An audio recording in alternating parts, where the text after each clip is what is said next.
This video is sponsored by V-Guard.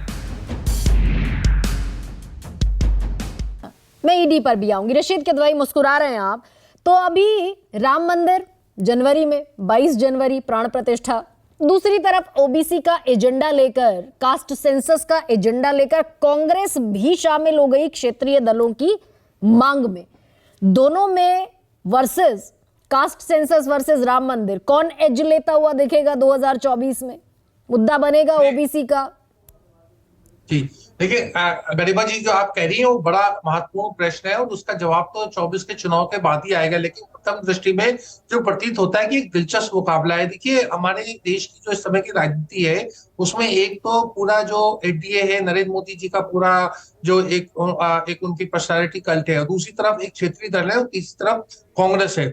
अब कांग्रेस जो है इसमें कमजोर पड़ी थी। ये 5 राज्यों के चुनाव हो रहे हैं, इसमें कम से कम 3 राज्यों में ये बात साबित हो जाएगी कि कांग्रेस कितने पानी में है। अगर कांग्रेस मजबूत है तो फिर ये इंडिया गठबंधन की जो है उसको गति मिलेगी और 24 में एक बड़ा टकराव होगा। और मैं बार बार कह रहा हूं कि मेरे आकलन में हो सकता है कि एक हंग हाउस हो किसी राजनीतिक दल को, एक बिल्कुल मतलब जो एनडीए और इंडिया अलायंस है, किसी को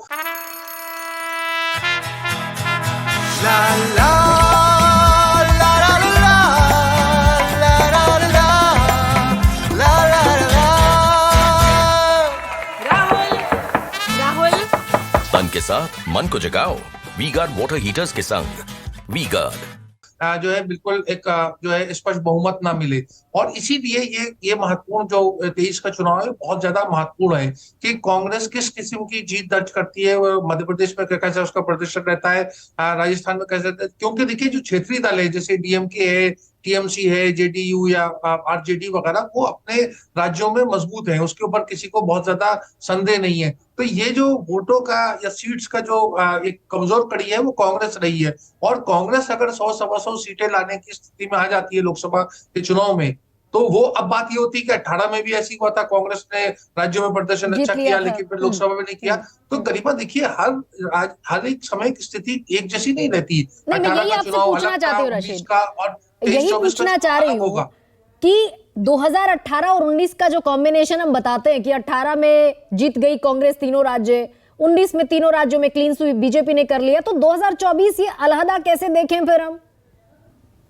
पहली बात, जैसा मैं कह रहा हूँ गरिमा, चुनाव अलग अलग होते हैं। और दूसरी बात देखिए, इस समय जो भी आकलन सर्वे एजेंसीज भी कर रही है, वोट परसेंटेज दोनों राजनीतिक गठबंधनों का करीब 45% है। और ये बहुत बड़ी महत्वपूर्ण बात है कि संख्या के आधार पर जो इंडिया अलायंस है वो इंडिया अलायंस के बराबरी के ऊपर आ रहा है। ये मतलब स्टैटिस्टिकली स्टैब्लिश हो गया है। अब सीटों में कितना कन्वर्ट होगा ये आने वाला समय बताएगा। ये और दूसरी बात गरिमा, एक और चीज आप देखिए कि हमारे देश में एक साइकिल होती है, 10 साल का साइकिल होता है, एक पीरियड होता है, फिर बदलाव होता है और फिर अब ये बदलाव का ही समय नजर आ रहा है। देखिए, जब भी कोई बड़ा मजबूत व्यक्ति या व्यक्तित्व होता है, चाहे वो इंदिरा गांधी हो, राजीव गांधी हो, अटल बिहारी वाजपेयी हो, जितने भी, वो उनके बाद में हमेशा गठबंधन हुआ। मतलब 77 में, 89 में, 96 में, 2004 में हमेशा एक गठबंधन सामने आता है। वो गठबंधन चले ना चले वो दूसरी बात है। और गठबंधन हमेशा उसमें वैचारिक रूप से मतभेद होते हैं, वो एक जैसा नहीं होता। मतलब जैसे कांग्रेस पार्टी पहले कोहेसिव थी या आज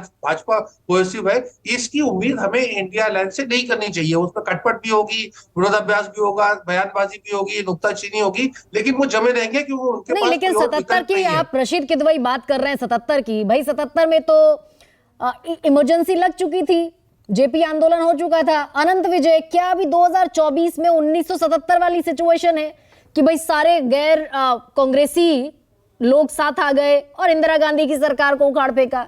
ऐसी सिचुएशन है? वो मोमेंटम दिख रहा है आपको? अनम्यूट कर दीजिए अपने आप। आपको आवाज आ रही है मेरी? बिल्कुल बिल्कुल, इट्स ऑडिबल। हाँ, मैं ये कह रहा हूं कि इस तरह की स्थिति बिल्कुल नहीं है। और जो हम इस आधार पर विश्लेषण करते हैं कई बार ये कहते हुए कि दूसरी पार्टियों की गलती से कोई पार्टी जीत जाती है, लेकिन इसमें थोड़ी सी चूक कर देते हैं हम। हम चूक यहां पे कर देते हैं कि जो दूसरी पार्टी गलतियां कर रही है और जो सामने वाली पार्टी जीतती है, उसमें सामने वाली पार्टी को बहुत अपने विजन और अपने कार्यक्रमों को लेकर जनता को विश्वास दिलाना पड़ता है। और ये हम 77 से देखें तो 2009 को छोड़कर, बल्कि 9 को भी मान लें, 2019 तक ये हमें दिखाई देता है कि कहीं भी किसी की गलती से निगेटिव वोट से कोई सरकार नहीं बनती। मुझे लगता है कि जब तक सकारात्मक मतदान नहीं होगा इस देश में, कोई सरकार सिर्फ नकारात्मक मत से नहीं बन सकती है। और इसका उदाहरण है, इसका विश्लेषण भी किया जा सकता है, और मैं जो बोल रहा हूं वो आंकड़ों के आधार पर। लेकिन 2014 में तो जो सरकार बनी वो नकारात्मक वोटिंग से ही बनी। This video is sponsored by WeGuard.